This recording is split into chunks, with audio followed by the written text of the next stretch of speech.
톨스토이 원작의 사람은 무엇으로 사는가 3부작 두 번째 시간입니다.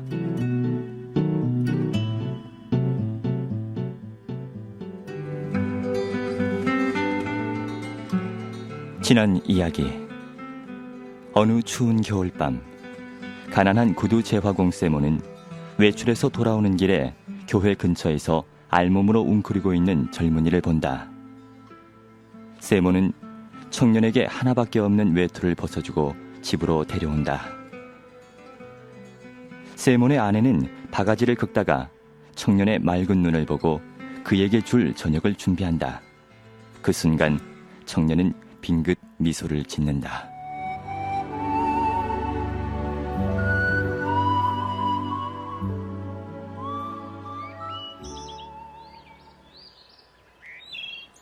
이튿날 아침, 세몬은 일찍 잠에서 깼다. 어제 세몬이 데리고 온 젊은이는 낡은 네일을 입은 채 의자에 앉아 있었다. 그의 얼굴은 어제보다 한결 밝아 보였다. 여보게 젊은이, 배에서는 빵을 요구하고 몸뚱이는 입을 것을 요구하니 벌이를 해야 하지 않겠나. 그래, 자네는 무슨 일을 할 줄 아나? 저는 할 줄 아는 것이 아무것도 없습니다.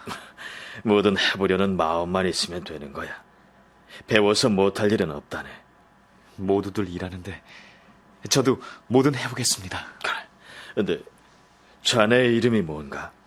미하일이라고 합니다. 그래, 미하일. 자네는 신상에 관한 이야기는 하고 싶지 않은 모양인데 뭐 그건 아무래도 좋아. 하지만 자기 밥벌이는 해야 된다네. 내가 시키는 일을 하겠다면 우리 집에 있어도 좋아. 괜찮겠나? 고맙습니다. 뭐든 열심히 배우겠습니다. 가르쳐만 주십시오. 별로 어려운 일은 아니야. 자, 잘 보게. 세몬은 실을 집어 손가락에 감고 꼬기 시작했다. 미하일은 잠시 들여다보더니 쉽게 익히고는 손가락으로 실을 꼬았다. 세몬이 무슨 일을 가르쳐도 미하일은 이내 쉽게 터득하여 사흘이 지나자 거의 모든 작업 과정을 능숙하게 해낼 수 있게 됐다.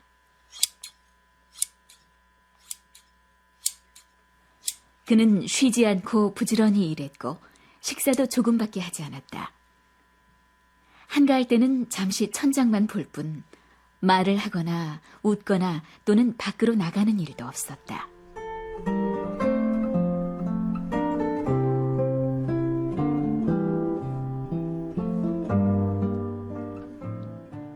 어느덧 1년이란 세월이 흘렀다. 미하일은 여전히 세몬의 집에서 부지런히 일하며 살고 있었다. 미하일만큼 튼튼하고 멋있는 구두를 만드는 사람이 없다고 이웃 마을에서까지 주문이 밀려드는 바람에 세몬의 수입은 날로 늘어갔다. 어느 겨울날이었다. 세몬과 미하일이 열심히 일하고 있는데 방울소리가 요란하게 들려오더니 가게 앞에 상두마차가 멈춰서는 것이었다. 창밖을 내다보니 마차 안에서 모피 외투를 입은 점잖은 신사 한 명이 나왔다. 그는 세몬의 가게를 향해 계단을 올라왔다. 신사는 허리를 구부리고 가게 안으로 들어섰다. 그는 아주 키가 커서 천장에 닿을 정도였고 몸집도 가게 안을 채울 만큼 아주 거대한 남자였다. 어서 오십시오. 세몬이 일어나서 인사했다. 그는 신사의 거대한 몸집에 어안이 벙벙하고 입이 다물어지지 않을 정도였다. 엄청난 몸집이군. 세몬은 호리호리한 체격이었고 마트리오나와 미하일 역시 깡마른 편이었는데 이 신사는 다른 세상에서 온 것처럼 얼굴엔 화색이 돌고 목덜미는 황소처럼 굵직한 것이 마치 온몸이 무쇠로 만들어진 것 같았다. 주인이 누군가? 예, 제가 주인인 넵션 하리. 신사는 옆에 있던 하인에게 큰 소리로 말했다. 베치카, 어서 가지고 온 물건을 풀어라. 하인이 펼쳐놓은 것은 훌륭한 가죽이었다. 신사는 가죽을 손가락으로 쿡쿡 찌르며 세몬에게 말했다. 주인장, 이 가죽이 어떤 가죽인 줄 알겠나? 알고 말급쇼. 아주 좋은 가죽입니다요, 나리. 그야 물론 좋은 가죽이지. 자네 같은 사람은 평생 한 번도 보지 못했을걸. 이 독일제 가죽인데 20루블이나 주었다고. 세몬은 겁먹은 얼굴로 말했다. 저 같은 놈은 감히 만져볼 수도 없는 물건이구만요. 그렇다마다. 그런데 이걸로 내 발에 꼭 맞는 장화를 만들 수 있겠나? 예, 만들 수 있고 말고요, 나리. 좋아! 하지만 자네가 누구의 구두를 어떤 가죽으로 만드는지 똑똑히 명심해야 해. 난 1년을 신어도 찌그러지거나 모양이 변하지 않는 장화를 원해. 그렇게 만들 자신이 없으면 아예 손도 대지 말라고. 미리 말해두지만 만약 장화가 1년 안에 망가지거나 찢어지기라도 하면 네 놈을 감옥에 쳐넣어버릴 테니까. 대신 1년이 지난 후에도 멀쩡하면 그때 가서 품삯으로 10루블을 더 주지. 어때? 할 수 있겠나? 세몬은 더러 겁이 나서 대답을 못하고 미하일 쪽을 돌아보았다. 미하일, 어떻게 하지? 미하일은 그 주문을 맡으라는 뜻으로 고개를 약간 끄덕였다.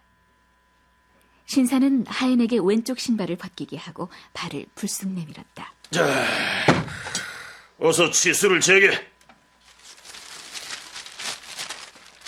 세몬은 종이를 펴고 무릎을 꿇고서 신사의 양말이 더럽혀지지 않도록 앞치마에 자신의 손을 닦고는 치수를 재기 시작했다. 먼저 발바닥을 재고 발등을 잰 다음 종아리를 재려고 했으나 양쪽 종이 끝이 닿지 않았다. 신사의 종아리가 통나무만큼이나 굵었던 것이다. 정신 똑바로 차리라고. 종아리가 꺾이면 발이 아프단 말이지. 신사는 방 안의 사람들을 둘러보다가 미하일을 보더니 물었다. 저 사람은 누군가? 저희 가게 직공인데 솜씨가 그만 입죠. 나리의 장화를 짓게 될 사람입니다. 신사가 미하일에게 말했다. 똑똑히 기억하라고. 1년을 신어도 끄떡없는 장화를 만들어야 해. 그러나 미하일은 신사의 얼굴은 보지도 않고 그 뒤의 구석만 응시하고 있었다. 마치 그곳에 누군가가 있어 그가 누군지 알아내려고 유심히 살피는 것 같은 표정이었다. 그리고는 갑자기 싱긋 웃더니 얼굴이 환하게 밝아졌다. 뭘 보고 싱글거리는 거야? 실없는 놈. 정신 차려서 기한 내에 장화를 만들어낼 궁리나 할 일이지. 네, 틀림없이 그렇게 하겠습니다. 좋아. 자, 됐어. 신사는 구두를 신고 가죽 외투를 걸친 다음 문 쪽으로 향했다. 신사는 문을 나갈 때 허리를 굽히지 않아 문설주에 머리를 세게 부딪히고 말았다. 이런 벼락 맞을 집구석 같으니라고. 신사는 한동안 투덜거리면서 머리를 문지르더니 마차를 타고 떠나버렸다.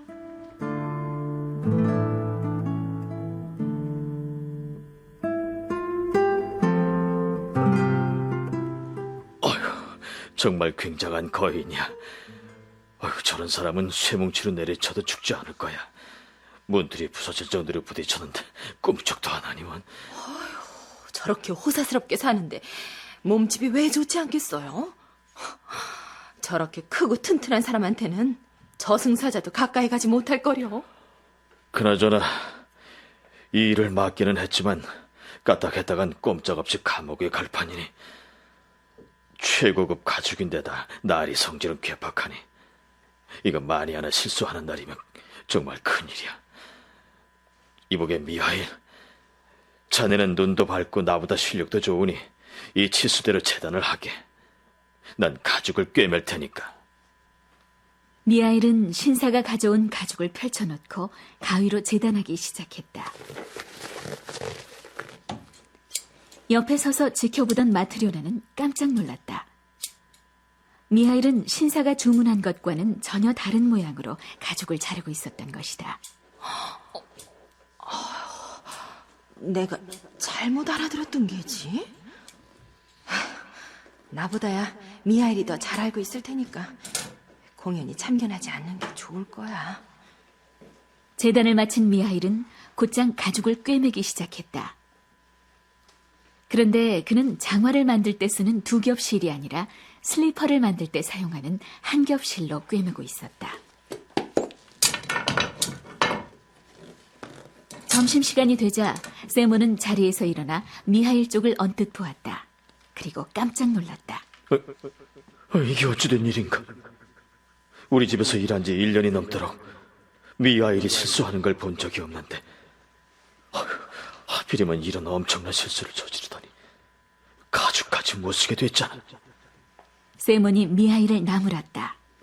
이보게, 자네 이게 무슨 짓인가? 나를 죽일 작정인가? 나리는 장화를 주문했는데 도대체 뭘 만들어 놓은 건가? 바로 그 순간 누군가가 문을 두드렸다. 좀 전에 그 신사와 함께 왔던 하인이었다. 아까 주문했던 장화 때문에 마님의 심부름을 왔습니다. 장화 때문이라니요? 장화고 뭐고 이제는 필요 없게 됐어요. 나리가 갑자기 돌아가셨으니까요. 예? 아까 여기를 나와 댁으로 돌아가시던 중에 마차 안에서 돌아가셨습니다. 댁에 도착해서 내려드리려고 보니까 이미 몸이 굳어 있었어요. 그래서 마님께서는 나리가 주문하신 장화는 필요 없게 됐으니 그 가죽으로 죽은 사람에게 신기는 슬리퍼를 만들어 오라고 분부하셨습니다. 미하일은 완성된 슬리퍼를 툭툭 털어 앞치마로 곱게 닦아 하인에게 건네주었다. 자, 여기 있습니다. 아이고, 예. 그럼 전 이만 가보겠습니다.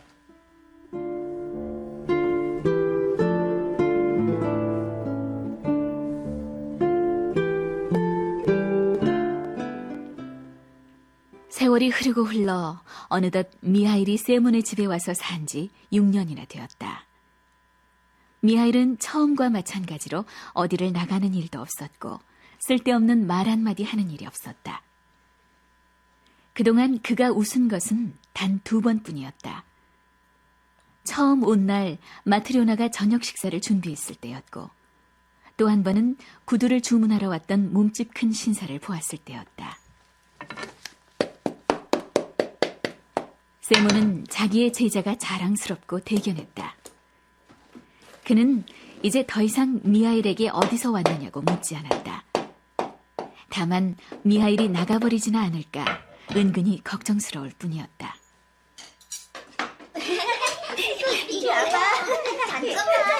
하루는 온 식구가 집안에 모여 있었다. 마트료나는 음식을 만들고 있었고 아이들은 의자 사이를 뛰어다니며 창밖을 내다보기도 했다.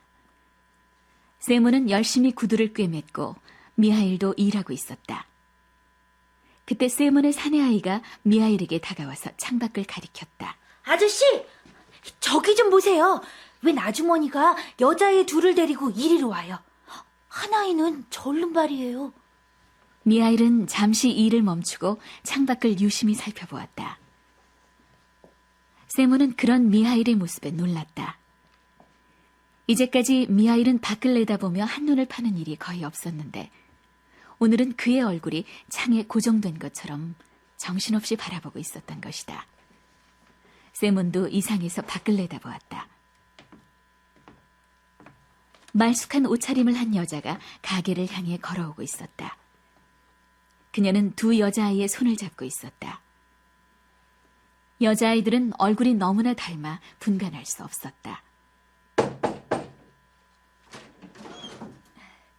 실례합니다. 예, 어서 오십시오. 무슨 일로 오셨습니까? 이 아이들이 봄에 신을 수 있는 구두를 맞출까 해서요. 그러세요? 아직 그렇게 작은 구두는 만들어 본 적이 없지만 뭐 할 수 있을 겁니다. 여기 미하일은 솜씨가 정말 훌륭하답니다. 세몬이 미하일을 돌아보니 그는 2 여자아이를 뚫어져라 쳐다보고 있었다. 마치 그 아이들을 잘 알고 있는 듯한 표정이었다. 세몬이 부인에게 말했다. 자, 그럼 치수를 잴까요? 부인은 다리를 저는 아이를 안아올려 무릎에 앉히며 말했다. 이 아이로 두 아이의 치수를 재주세요. 먼저 불편한 바느지에서 한 짝을 만들고 또 이쪽에 성한 발의 치수를 가지고 세 짝을 똑같이 만들면 돼요. 둘은 쌍둥이랍니다. 세무는 치수를 재고 나서 다리가 불편한 아이를 가리키며 물었다. 근데 어쩌다 이렇게 됐습니까? 정말 귀여운 아이인데. 날 때부터 그랬나요? 아니에요. 그의 어머니가 잘못해서 그만. 이때 마트리오나가 참견하고 나섰다. 아이, 그럼 부인은 이 아이들의 친엄마가 아니신가 보군요. 난 어머니도 친척도 아니죠. 아무 관계도 없지만 그냥 맡아서 기르고 있는 거예요. 그런데도 이처럼 훌륭하게 키우셨군요. 내가 낳은 자식은 아니지만 키우다 보니까 정이 들었어요. 이 두 아이는 모두 내 저주로 키웠죠. 내 아이도 하나 있었지만 하느님께서 데려가셨어요. 죽은 아이도 이렇게 애지중지하진 않았어요. 대관절, 이 아이들은 누구의 자식인가요?